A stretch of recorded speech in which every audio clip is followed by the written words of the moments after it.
Hey Josh, welcome to the Community Living Golf Tournament. Just want to play your swing here at regular speed. Let that play through a few times, put you back in your dress position, and then we'll go ahead and take a look at a few things for you. So while we got you here in your setup, let's just take a look at your posture. Posture looks good, spine is straight on a slight tilt. Legs come down into a nicely unlocked position, arms hang down nice and naturally out in front of you. Club works out to the golf ball. So achieving very good posture, and you also have some good balance in association with that posture. Your alignment also looks fairly decent here. Feet are aiming in this direction here. Club face theoretically is supposed to run parallel to your feet. Parallel lines on camera would have an appearance of converging. So we're sort of set up down the center, left center of the fairway. So that's good as well. Let's go ahead and do a little split screen comparison here between you and Brandt Snedeker. Got some color-coded lines here on the screen just as a visual reference point as it pertains to swing plane. We can see with Brandt Snedeker, he initiates his takeaway by creating good shoulder rotation, drawing the arms and hands back as well as the club, referred to as a one-piece kind of takeaway. At this point in time, he's going to continue with a shoulder rotation, start to establish good wrist hinge into play, which is going to transition the club head from being below his hands to now being above his hands. All the while continuing with his rotation, working the golf club now from red to yellow. And when we finally set the club at the top of the backswing, we're going to see the left arm situated on the yellow line. Full rotation, stable right side, keeping the weight on the inside part of that right foot. When we watch you initiate your takeaway, your hands go out away from your core. You send the golf club to the outside of your swing plane. You're taking the club to the outside and basically picking the club up and picking the arms up. As you continue to go back here, we can basically see that that your arms are working up into a vertical position. At this point in time, you start to lay the club off, which is good because the club has to get in that position to have any power at all. But by the time you get to the top of the backswing, you haven't really fully rotated your shoulders. You haven't swung your hands, arms, and golf club around you to the inside. And then your arms really don't set in a proper position here whereby the club overswings and the arms are compressing to the core. So one of the things you definitely want to learn to do is learn how to bring the golf club back correctly with the hands, arms, and your rotation. Okay? When we finally get to the top of the backswing, simply want to initiate the downswing by taking the weight from the right side, moving it back to the left, firing the knees and the hips to the target, unwinding the core, and firing the hands. And in doing so, we want to make sure that we're bringing the golf club from yellow back down on top of red. And that's exactly what we see here with Brandt Snedeker. The golf club has returned right back onto plane. We also want to take a look at the relationship between his lead forearm and the golf club. I refer to this as backwards check mark. It simply means that he's retaining angle coming into the hitting zone, whereby the club head is remaining above and behind his hands, and this is going to allow him to create a lot of power in the golf swing, let alone be able to hit the ball straight, again, because the club is returned back to plane and will continue to track into that golf shot directly from plane.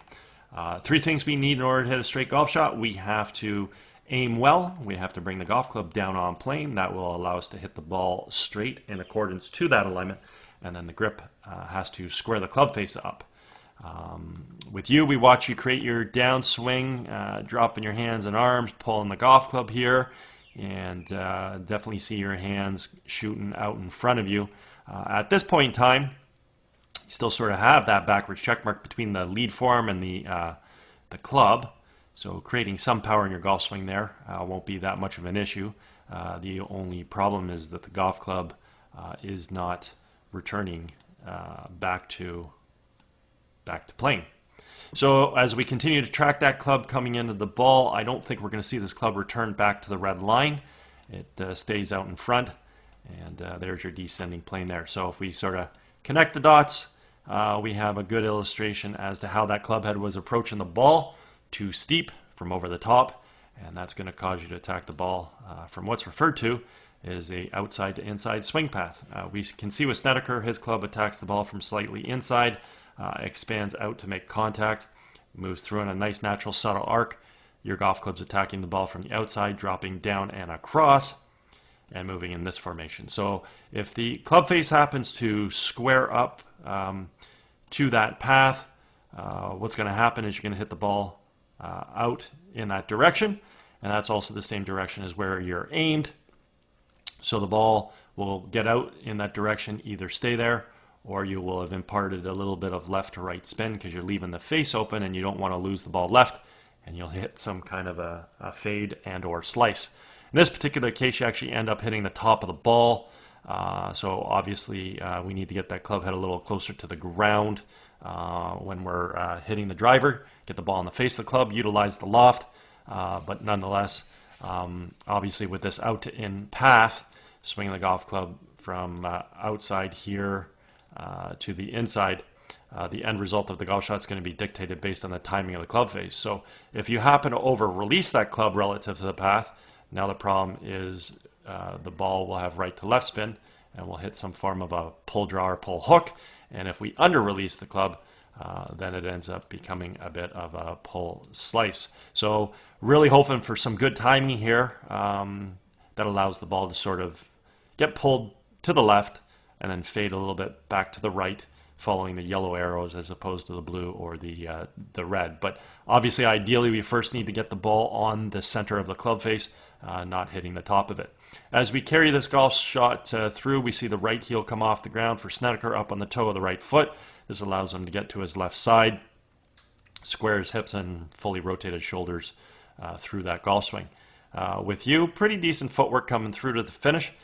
You get some pretty good motion right to the end of that golf swing. You might want to fully get up on the toe of that right foot as opposed to keeping a little bit of weight on the soles of the toes, and that would be ideal for you. Okay, so some nice athletic motion. Your hands work well. They come back, they fire through.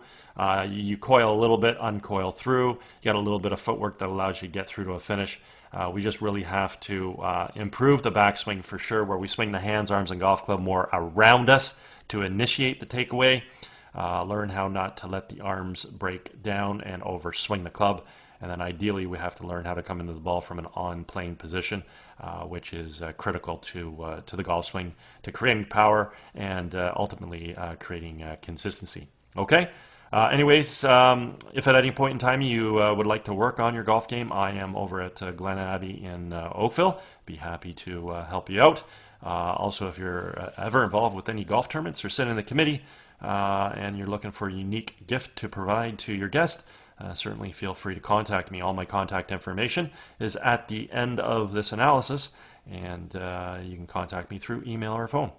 Anyways, I hope you had a great day. Hope you enjoyed getting an opportunity to see your swing on video, and hope you have a great summer.